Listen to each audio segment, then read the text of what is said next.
It was 2 years ago, in the middle of spring, when I decided to take time off work and escape into the wilderness. I had been to this small lake in northern Minnesota before, usually with friends or family, but this time I went alone. The hike took about 2 hours. It wasn't difficult, mostly flat trails winding deeper into the thick forest. The deeper I walked, the quieter it became. The wind barely rustled the trees, and even the birds seemed to have vanished. The absence of sound should have been peaceful, but it wasn't.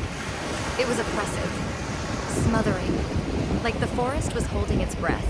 Still, I convinced myself it was nothing. I was here to unwind, disconnect from the world.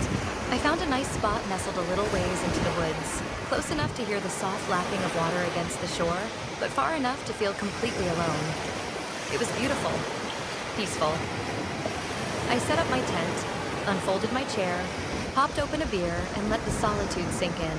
The sun began its slow descent, casting an eerie orange glow over the treetops.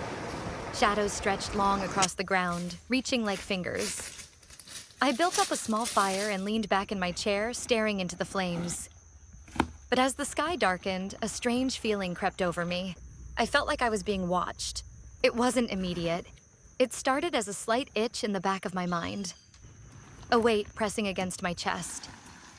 My eyes kept flicking up from the fire, scanning the trees, searching for something, anything, but there was nothing. The problem was, it was too dark to tell. I shook my head, trying to laugh at myself. Maybe I had just grown too used to camping with others. Maybe my mind was playing tricks on me, but I couldn't shake the feeling. Hours passed. The fire crackled, throwing shadows against the trees. I tried to distract myself, thinking about work, errands, anything mundane to ground myself. It was working, until the silence was shattered. A loud, unmistakable crack. I shot upright. It had come from directly in front of me. Somewhere just beyond the reach of my fire's glow, a branch snapped under something heavy.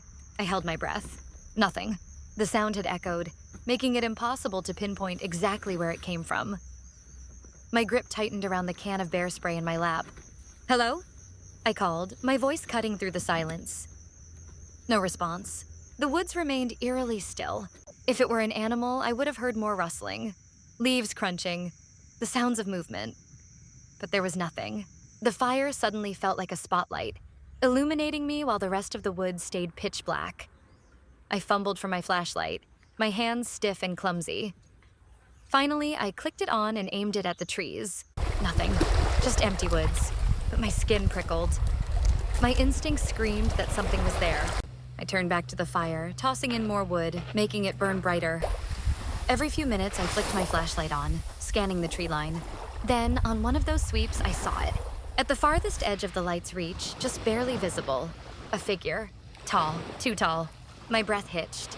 The moment the beam of light touched it, it moved. Fast, slipping backward, deeper into the shadows. My heart pounded so hard I thought I'd be sick. My body screamed at me to run, but I couldn't move, couldn't think. I flicked the light back and forth, but it was gone. Just swaying branches and empty darkness. Had my gut been right this whole time? Had something been watching me? I thought back to the sound of that branch snapping, the weight behind it. That figure had been massive, maybe 6'5", at least 250 pounds. It had to have been him, which meant he had been there for hours. Watching, waiting. I needed to leave. Heart hammering, I tore down my tent, stuffing everything haphazardly into my backpack. My hands shook so badly I could barely zip it up. I didn't care. I knew which direction the figure had gone, so I ran the opposite way, back toward my car. I didn't stop. Even when my lungs burned. Even when my legs screamed. I only slowed once I felt far enough away. Finally, when I could barely breathe, I turned my flashlight on the dimmest setting and walked the rest of the way, my ears straining for any sound of pursuit. As I moved, my mind kept replaying that moment. The way the figure had stood still, just watching. The way it had disappeared the instant I spotted it. Why hadn't it attacked me right away? Why wait? A chilling realization crept into my mind, one that made my skin crawl. It had been waiting for me to fall asleep. I reached my car, fumbled with the keys, and peeled out of there without a single glance back. I still go camping, but it's never been the same. Now, every time I sit by a fire, Every time I look into the woods, I feel it. That creeping paranoia.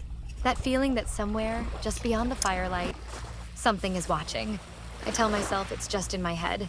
I hope that's all it is. But deep down, I know better. Encounter 2. The body in the river. Mark Wilkins was known for his peaceful kayak fishing videos. His channel, Northeast Georgia Kayak Fishing. A sanctuary for those who love nature, relaxation, and the slow rhythm of life on the water. His audience found solace in the gentle lapping of the waves, the serene reflection of the trees in the lake, and the effortless way he cast his fishing line into the depths. But on December 13, 2024, the tranquility of his world shattered. What began as a simple fishing trip turned into a nightmare that would haunt him forever. A peaceful start. With a foreboding silence that morning, the air was crisp, the sky painted in muted grays. A thick mist clung to the surface of Lake Emery, wrapping the landscape in an eerie stillness. The only sounds were the rhythmic drip of condensation falling from the trees and the occasional distant cry of a bird. Mark had invited his longtime friend John to join him that day. The two had fished these waters countless times before, their bond forged over years of early mornings and shared catches. They launched their kayaks into the glassy water, paddling along the Little Tennessee River. The world felt empty, almost unnaturally so. No boats, no distant chatter from other fishermen. Just the two of them in the vast, silent lake. At first, the morning passed as it always did. Casual conversation, the occasional laughter at a missed bite, and the peaceful embrace of nature. The men drifted deeper into the winding bends of the river, allowing the current to guide them. Then they saw it, a dark shape floating ahead. The discovery, Mark squinted against the mist, trying to make sense of what he was seeing. "You seeing that?" he asked John, his voice suddenly tight. John hesitated. "Yeah, I see it." The object was caught among the low-hanging branches near the riverbank. At first, they thought it might be a piece of driftwood, maybe even a pile of old fishing gear lost in the current. But as they paddled closer, a cold dread settled into Mark's gut. This wasn't debris. This was something else. The closer they got, the clearer the horrific truth became. A hand, pale, lifeless, stuck out of the water, fingers curled unnaturally toward the sky. Mark's breath caught in his throat. Oh my God. His GoPro, which he always wore strapped to his chest, continued rolling as the horrifying reality unfolded in front of them. There, floating face up in the murky water, was the rotting corpse of a young girl. Her skin was bloated, her face partially decayed from days, or maybe even weeks, in the water. Her lifeless eyes stared blankly at the sky, her mouth slightly open, as if frozen in a final silent scream. Mark's hands trembled. His mind raced to find some other explanation, some logical reason why he was seeing what he was seeing. But there was none. This was real. This was a dead body. The panic and the call Mark fumbled for his phone with shaking hands. His voice was hoarse, panicked as he dialed 911. "Yes, I'm fishing on Lake Emery and I think I found a dead body." "A what, sir?" the dispatcher asked, her tone suddenly sharp. "A body. A person. A young girl, I think. She's in the water." The dispatcher began asking for details. His location, what exactly he saw, how long the body had been there. But Mark barely registered the questions. His mind was still reeling. John, meanwhile, was staring at something on the riverbank. "Mark," he whispered, "look over there." Mark followed his friend's gaze.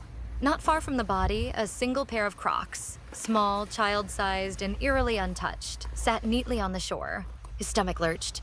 "Oh, Jesus," he muttered under his breath. Had she walked here? Had she been forced here? How long had she been in the water? And most terrifying of all, was she alone? Mark didn't want to know the answers. The aftermath. Minutes later, the distant wail of sirens broke the eerie silence. A rescue team arrived, officers moving quickly to secure the scene. Mark and John paddled back toward the boat ramp, their faces pale, their stomachs sick. The police confirmed the worst. The body was that of a young girl, and the Crocs? They likely belonged to her. But no one knew who she was, how she got there, or what had happened to her. And the strangest part? No missing persons reports matched the girl's description. It was as if she had simply appeared in the lake, her final moments an unsolvable mystery. A changed man. Mark barely spoke on the drive home. His peaceful world, His love for the quiet, still beauty of the lake had been forever tainted. That night, he sat in his dimly lit living room, staring blankly at his laptop screen. The footage from his GoPro sat untouched on his hard drive. He debated deleting it. He didn't want to see her face again. Didn't want to hear his own panicked voice calling 911. But something inside him whispered, people need to know. So, he uploaded a heavily censored version of the footage. Not for views, not for clicks, but because somewhere out there, a family was missing a daughter. And maybe, just maybe, someone would recognize her. The mystery remains weeks past. Then months. The case was never solved. Authorities determined that the girl had been in the water for several days, but no one ever came forward to claim her. The circumstances surrounding her death remain a chilling mystery, leaving everyone to wonder, was she murdered? Was she alone when she entered the water? Had someone watched her take her last breath beneath the murky surface? No one will ever know. Mark, however, never returned to that part of the lake. The water, once his escape, his sanctuary, now held something else, a darkness that could never be unseen. Some waters are best left undisturbed. There are places in this world that hold secrets beneath the surface. Lake Emery is one of them.